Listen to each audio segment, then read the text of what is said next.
اللہ تعالیٰ نے اپنے محبوب صلی اللہ علیہ وسلم کو چن لیا ہے۔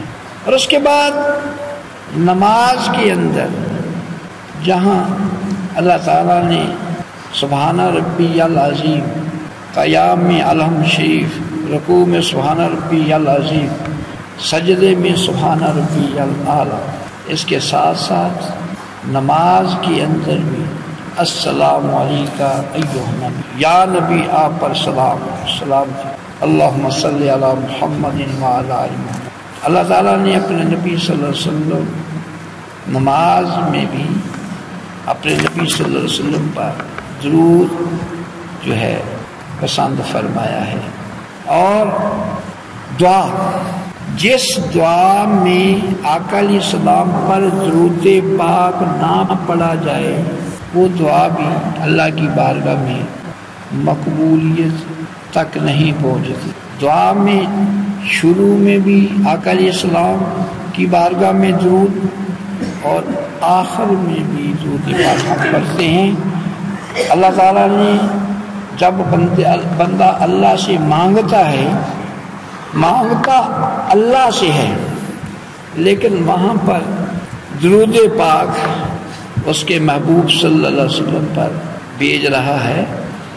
اللہ تعالیٰ نے پیارے کریم آقا علیہ السلام ہم سب کے پیارے نبی صلی اللہ علیہ وسلم کو ان عظمتوں سے نوازا ہے اور فرمایا والا سوف یؤتیک ربک فترضی، اے محبوب تمہارا رب تمہیں اتنا دے گا کہ تم راضی ہو جاؤ۔ اللہ خود فرمایا اے محبوب تمہارا رب تمہیں اتنا دے گا کہ تم راضی ہو جاؤ گے۔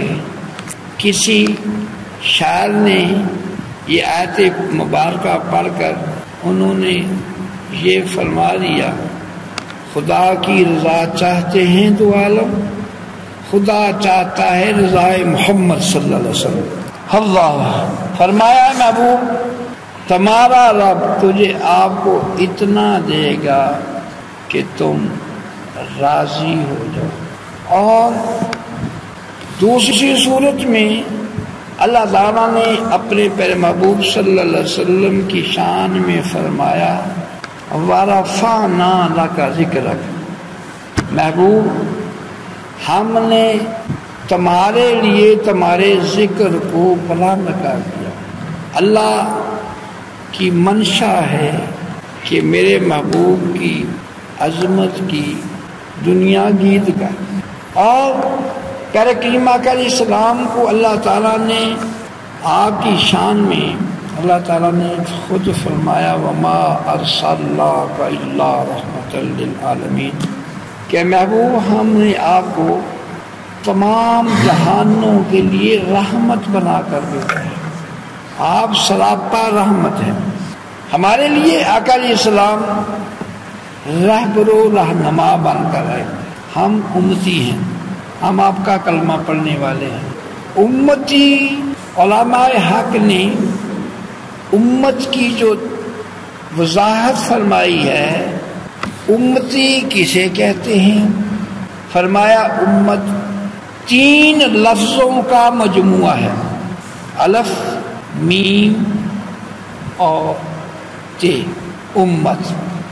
الف سے مراد فرمایا اللہ ہے اور میم سے مراد محمد رسول اللہ صلی اللہ علیہ وسلم، اور تے سے مراد تابع داری ہے۔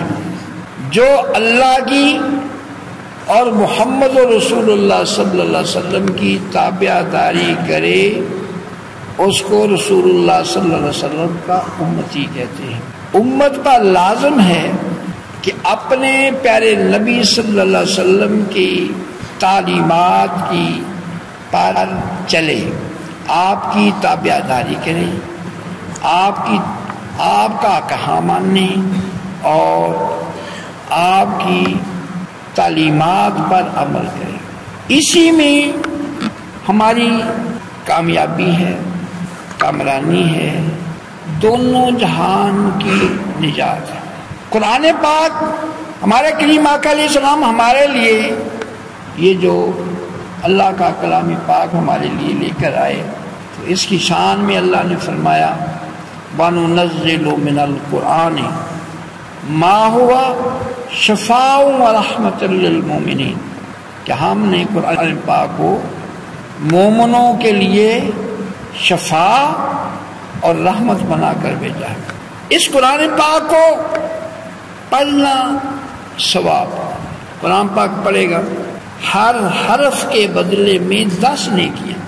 ابھی ہمیں نوٹوں کی تو ویلیو کا پتہ ہے نا، کسی کے پاس ڈالر ہوں تو ڈالر کی ویلیو کا پتہ ہے، کسی نے عمرے اور حج پر جانا ہو اس کے پاس ریال، وہ ریال ڈھونڈتا پھرتا، ابھی ریال مل نہیں رہے، ریال کا ریٹ 80 روپے ہوتا ہے، وہ بلیک میں 85 کا لیتا ہے، جو پاکستان کی صورتحال۔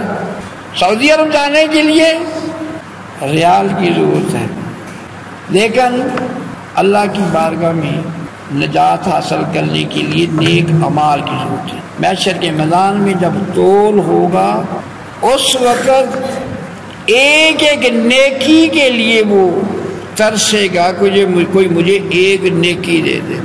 نہ نوٹ کام آئیں گے، نہ ڈالر کام آئیں گے، نہ دنیاوی جائیدادیں کام آئیں گے۔ تو اس قرآن پاک کی عظمت یہ شان یہ ہے، بندہ قرآن پاک پڑھتا جاتا ہے، نیکیوں کے خزانے ملتے جاتے ہیں، اور جہاں اللہ کا کلام پاک پڑھا جاتا ہے وہاں اللہ کی رحمت کی بارش ہوتی ہے۔ رحمت جب گھر میں نحوستیں، مشکلات، پریشانیاں، بندہ دکھوں میں گرا ہوا ہے، اس کو ان دکھوں اور مصیبتوں سے نکالنے کے لیے ایک سہارا ہے اللہ کا کلام پاک۔ گھر میں وہ علماء کے پاس جاتا ہے، بزرگوں کے پاس جاتا ہے، اس کے گھر میں قرآن خوانی کی جاتی ہے، اور ہم نے اپنی آنکھوں سے دیکھا اس گھر میں بہت سے مصائب تھے، پریشانیاں تھیں، الجھنیں تھیں، مصیبتیں تھیں، دکھڑے تھے۔ اس گھر میں اللہ کا کلام پاک پڑھا گیا، دکھڑے ختم ہو گئے، پریشانیاں دور ہو گئی، اور خوشحالیاں اس گھر میں آ گئی۔ لیکن قرآن پاک کو جتنا پڑھنے والا اہل تقویٰ ہے، جتنا وہ پڑھنے والا نیک بندہ ہے، اتنی ہی اس کو قرآن پاک کی برکتیں ملیں گی۔ بابا فرید الدین گنج شکر رحمۃ اللہ علیہ نے 3 دفعہ کل شریف پڑھ کے مٹی کے روڑے پر پھونک ماری، مٹی سونا بن گئی۔ جس نے دیکھا کہ بابا فرید نے کیا پڑھ کر پھونک ماری، مٹی کا روڑا تھا سونا بن گئے، اس نے گھر میں جا کر وہی کام کیا۔ لیکن ہزاروں دفعہ سورۃ اخلاص پڑھی، وہ کام نہ ہو سکا۔ یہ قرآن پاک کی جملہ برکات جو ہے، جو فرمائی گئی ہیں، اگر بندہ حاصل نہیں کر رہا تو قصور قرآن پاک کا نہیں، ہمارا ہے۔ جیسے قرآن پاک کو ہاتھ لگانے کے لیے پاکیزگی ضروری ہے، ناپاک بندہ اس کو ہاتھ نہیں لگا سکتا، پاکیزگی باوضو ہاتھ۔ ایسے ہی اس کو پڑھنے کے لیے بھی زبان کی پاکیزگی ضروری ہے، دل کی پاکیزگی ضروری ہے۔ تو جتنی قرآن پاک پڑھنے والا اس کی زبان جھوٹ سے باز رہے، غیبتوں سے باز رہے، بیہودہ گفتگو سے پاک رہے، اور جس کی زبان ہر وقت اللہ کے ذکر سے تر رہتی ہے۔ اللہ کا ذکر وہ ہے نعمت عظمیٰ۔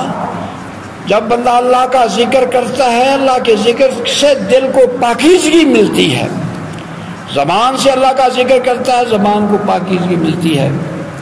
اللہ تعالی ہم سب کو کلام پاک کو پڑھنے کی توفیق نصیب فرمائے، اور اس کو پڑھ کر عمل کرنے کی توفیق نصیب فرمائے۔